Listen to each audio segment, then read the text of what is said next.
Okay, let's Okay. go. Excellent. Great to meet you. Thank you for taking a minute out today. Oh, absolutely. Always my pleasure. So, before we get into your life of writing and adventure, I want to know first and foremost, 4 years ago, we were trying to figure out this pandemic. How are we going to get through it? How long is it going to last? How did you get through that pandemic, COVID period, and how did it change you? Well, the thing that happened, I was actually on book tour in February of 2020 for my first book, Depression Hates a Moving Target. And my husband had come with me. We were in the Bay Area for a few days. And then he flew down to LA to see his mom. And then I did my tour, 5 stores or something like that.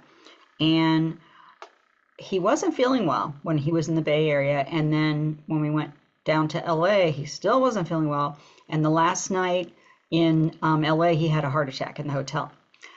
So that's how we started 2020. We didn't know he had a heart attack. It was a silent heart attack.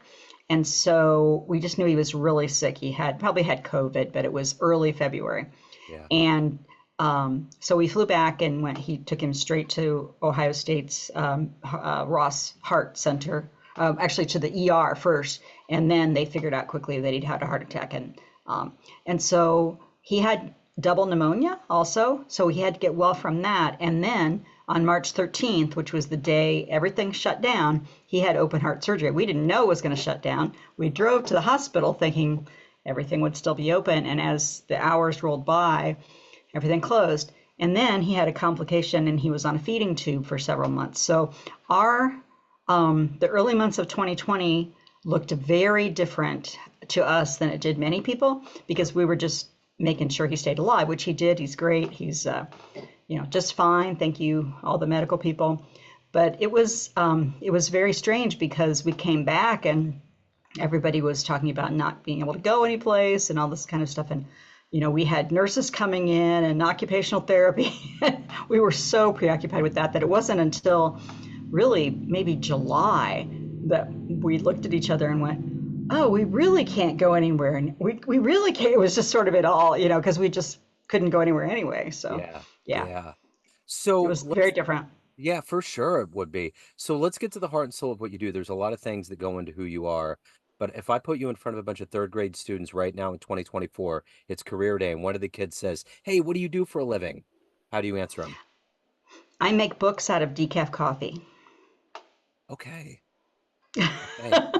And you're probably going to get one kid confused and they're going to be like, "What do you mean?" Yes, yes. So I'm a writer and I have 4 published books, and I also run and I coach people in writing, running, and leadership. I was a lawyer for 10 years, and after I left that practice, I became a writer over many years. It took many years to do that. And so now I help people do those things. Wow.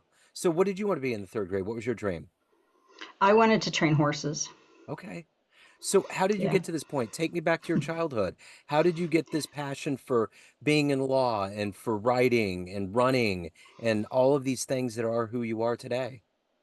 Well, I've always made up stories. I often was the central character of the story, which is so ironic because I mostly write memoir that's kind of disguised as how-to and self-help.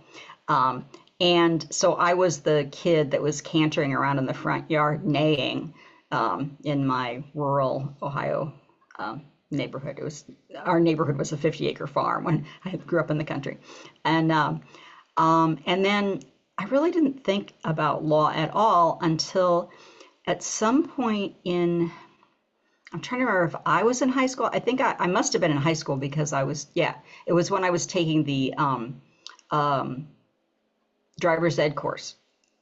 And my sister, who was older and by then had moved out, was in a car accident where she had I think she turned her left turn signal on, her right turn signal on, but she had turned left and somebody hit her. But it was at an intersection, and there was something about the law that I know, it was somebody passing her. Let me back up. So someone was following her. She turned her right turn signal on and then turned left as a man tried to pass her, thinking she was going to turn right. But in an intersection in Ohio, you're not supposed to pass someone in an intersection. Yeah. So when I was reading the book about all these laws after it just, it's about the same time. I said, well, Amy, just tell the judge that it was an intersection. He wasn't supposed to be passing you anyway. And so she made that argument and was not, found at fault. So her insurance rates didn't go up. It was, and it sort of something clicked in me. And then when I was in college, I was actually I had a couple different majors, changed my majors a couple times, but I had a really good friend who was a political science major and a journalism major, and then she was going to law school. And I don't know, something stuck with me about that. So I ended up doing an internship with the prosecutor's office, and I ended up in public sector law. I didn't actually do criminal law at all, so it was very much the civil side. And yeah, I did almost 10 years of that. And what happened was I very quickly figured out the places that I could be most useful were with writing, research, and reviewing other people's writing in the firms I was at. And so they quickly figured out I should be the last person to see things before they went out the door. And so often I was. And that I was basically a writer as a lawyer. Yeah. Interesting. So talk to me a little bit about heroes, inspirations. You're obviously highly driven. Who has that been for you? Well, Natalie Goldberg is a writer, but she was the inspiration many years ago. She wrote a book called Writing Down the Bones. She's written 15 or 16 books, but that's the one everybody knows, her first book, Writing Down the Bones. And she talked about ways of writing that weren't so structured and confined, because when I was in school, we learned grammar and punctuation, things like that. But we learned, the 5-paragraph essay. We learned kind of a very rigid way to write. There was sort of one correct way to write. And she was a Zen practitioner. And by the time I came upon her, I had learned to meditate, had been meditating for a while. And that merging of really meditation with anything. Meditation is a lot like tofu. It's, it takes on the flavor of whatever you put it in. And so that merge of meditation and writing really spoke to me and helped me get out of the box that I'd put myself in. I mean, Leo writing is very structured. A lot of times when people brought those documents to me, they had a 10-page, it was 2 o'clock in the afternoon. The brief was due at 5. They had 15 pages and it needed to be 10. And so my job was to find 5 fewer pages, Yeah. kind of. And that very structured, that it's really hard when you have a strong inner critic, which I do, to write anything, I don't know, that just feels creative. So so Natalie Goldberg was probably my first big inspiration. And then just a lot of other writers who kind of cracked open the craft so that they were coming at it from different ways. Mary Karr, who her memoir, The Liars Club, was just this wild the way she tells the story and the story itself made it okay to put anything on the page, to put the reality of family life on the page. And so those two probably are the biggest inspiration, I would say. So if you can meet anybody alive on the planet right now that you find inspirational or fascinating, who would it be? Kamala Harris. Okay, that'd be great. I'd love to join you on Mhm. that one Yeah, for I'd sure. love to meet her. And Tim Walz. Oh my gosh. You know what's interesting, and you're in a state like me in Missouri where you're going to decide the election. So, and I've said for this whole election Sorry. cycle, women are going to be the one they're going to decide this election. Yeah, I believe so. I believe So, so. I mean, the way this, I mean, I originally would have been Joe Biden, but the way this has all come about, and I'm not sure when this is airing, I apologize, but oh no, it's fine. yeah, but just the way women have stepped forward, and Hmm. I mean, I remember my mom not being able to get a credit card. I remember her not being able to get a loan without, having my dad's name on it. I know all that stuff. And we were a family who my father was much more conservative. And so periodically, through the election cycles as I was growing up, we had a circle drive. And sometimes we would have one candidate sign on one side of the driveway and the opposing candidate sign on the other. So I grew up in a household where we didn't talk as much as maybe it would have been good to, but I could see that it was sort of okay to have an opinion and have and be vocal about it. And both of my parents were very active politically too, which just shaped me for wanting to be a force in the world. You know, uh, Kamala's husband, Doug, is a huge jazz fan. I have a jazz radio show. Right. And about a month before she was the one that was picked and everything transpired, I was thinking about getting a hold of him. And that's not going to happen now. Oh, Because I just figured he would have a oh, that would great, have been so good. yeah, because he's So a massive jazz fan. who was it was talking about having Tim Walz and him on a podcast together, talking about, their favorite albums, their Yeah, favorite movies, or yeah, that yeah. would be It's awesome. definitely, I mean, the climate's just changed. So anyway, we kind Yeah, of derailed, but yeah. no, it certainly has. So Mhm. I'm curious, with everything that you do being so highly driven, what is your motivation every day? What gets you out of bed? What gets you to do all of this? Well, it's not always easy because I have mental health challenges, which is if if I have a motivation, it's to help people who are in the place where I've been with tools that the phrase I like to say is help them stay on the planet because there have been times when I wasn't sure I wanted to stay on the planet.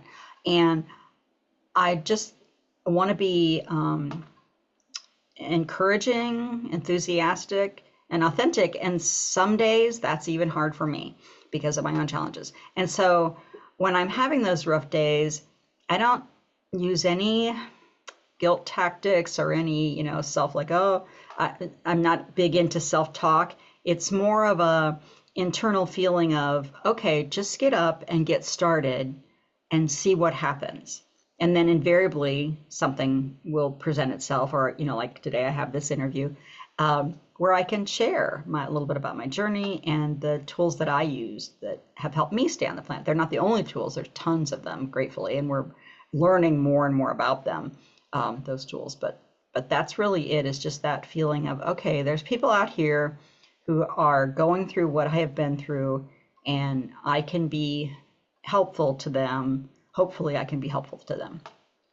And that's been the thing about this post-COVID world. Mental health has become more of a thing that's not just, oh, get over it. It's more seen in the light that it should have been seen for a long time, and it's being addressed more willfully now.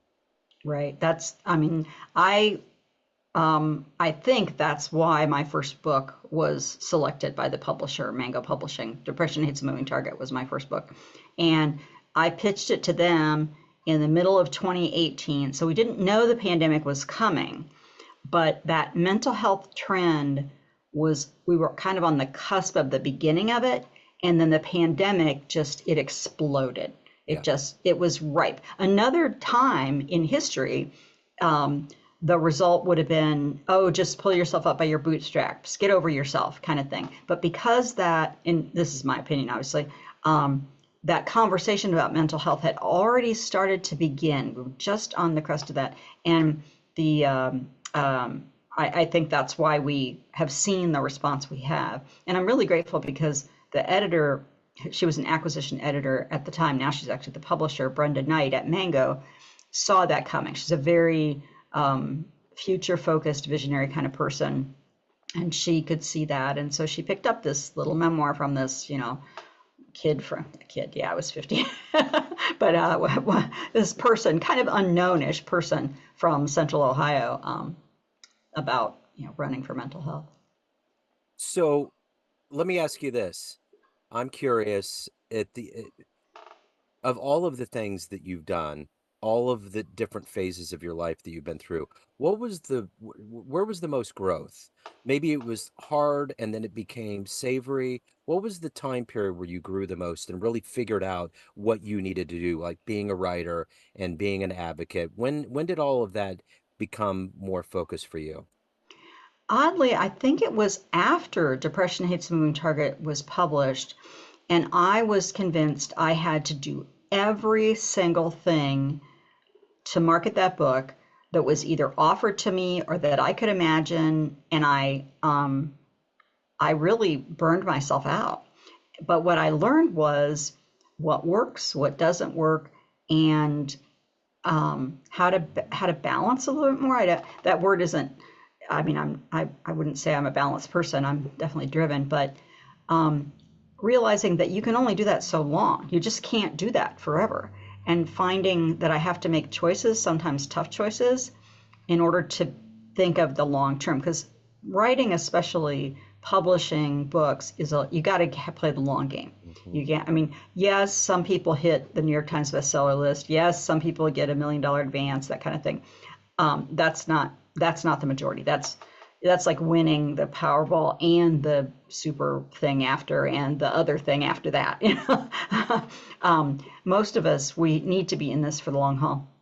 And so seeing that, and that was probably the most growth. The other period was when I had to stop practicing law because of my mental health. That was another period where my ego really liked to be able to say attorney at law after my name. I mean, really, frankly, I did.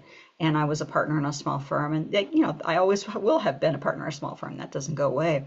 But that was tough, realizing that job, I can't do that job, and it's not because I'm not good at it. It's because my body and my mind and my heart can't take it. I just can't do it. And so that was another growth period, and it was very internal, in the sense that I was hospitalized for coming this close to suicide.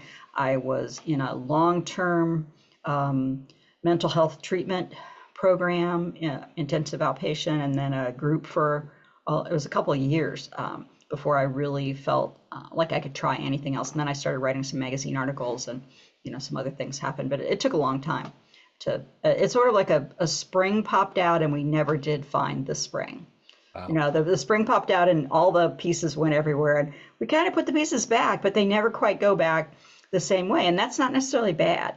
But yeah, so those were the two biggest periods, I would say, in terms of both personal growth and work. I've had a lot because both of my parents are gone now, and those are always tough times. In fact, I'm writing about that, about the last year my dad was alive. That's hopefully going to be the next book. And so there's lots of things. I mean, when you get to be my age, there's seasons, lots of seasons. Absolutely. So at the end of the day, of everything that you've done and accomplished and become, what are you the proudest of? Oh, wow. My marriage. I would say I've been married to the same man, the same fine man, for 30 some years. 30, let's see, this is so 33 years. It'll be in September, so 32 years. And the weekend after our first wedding anniversary, he got to visit me in the locked psych ward. And I would say I can't think of any other guy that I dated before that who would have stuck around. Yeah. I mean, maybe they would have stuck around, but definitely wasn't what they bargained for. And he was all in. Yeah. He's just always been all in, and he's a good guy for a lot of reasons. But yeah, and why I say it's my proudest is because I, because of a lot of different things, had been incapable of maintaining long-term relationships. And between the growth I did, mental health, I was drinking quite heavily. I quit drinking. I did not exercise. I started gradually getting some, healthy things back in, and we worked on our marriage, and we did, and we wanted it to stay. So yeah, everything else is gravy, and Yeah. it's good gravy. I like it. I like Gold Stars, but Yeah. yeah, I'd say my marriage. So at the end of the day, everyone out there has a perception of you, family, friends, clients, readers, everyone that knows you, but you run the show. What's your perception of you? Who do you think you are? Real, Yeah. real. I mean, I want to say what you see is what you get. I'm sure there's people that say, well, actually, there was this time. I mean, I'm sure there's going to be people that I have harmed and maybe owe amends. But yeah, I just want to be real. I want to be authentic. And sometimes that's hard because I've had the last year and a half, I've had some mental or some physical health issues. It's funny because I'm so used to having mental health issues and finding tools for that. And when it's physical, it's a little different. It's, it's a little scary. And so I am not always sure how to show up because I have this one thing I'm used to doing and I've had to shift. And it's supposedly the thing I have. It's a cardiac event called broken heart syndrome. But most people only have one, and I've had three. So, excuse me. So sometimes it's confusing as to how to say, okay, so here's the way I'm dealing with that. And some days it involves lying flat in bed, staring at the ceiling, because that's what my cardiologist told me to do. And that's just what it is. Sort of follows doctor's orders, which I've said that in mental health too. You know, if you get a good psychiatrist, then do what they tell you until it doesn't work, and then tell them if it's not working, but have that relationship. Yeah. So you have an adventurous spirit. I'm curious, if we get off this call, time machine pulls up and you can go anywhere in human history and see one event, but it won't affect anything. It'll just be you being an observer. What would you love to have seen with your own eyes? Um, Secretariat win the Triple Crown. That's a great answer. That's I that's want to I want to see oh, what was her name? The owner, the woman owner. I want to yeah. see her. There's a clip, and I don't know if that's what she said, but when she's like, "Go Red, let him run, let him run." I want to see her. I I want to see love it. her in her big hat cheering. You know, What a unique answer. I love it. So if anyone wants to get your books, they want to reach out, learn more about your fascinating ride in life, how do they do it? nitasweeney.com.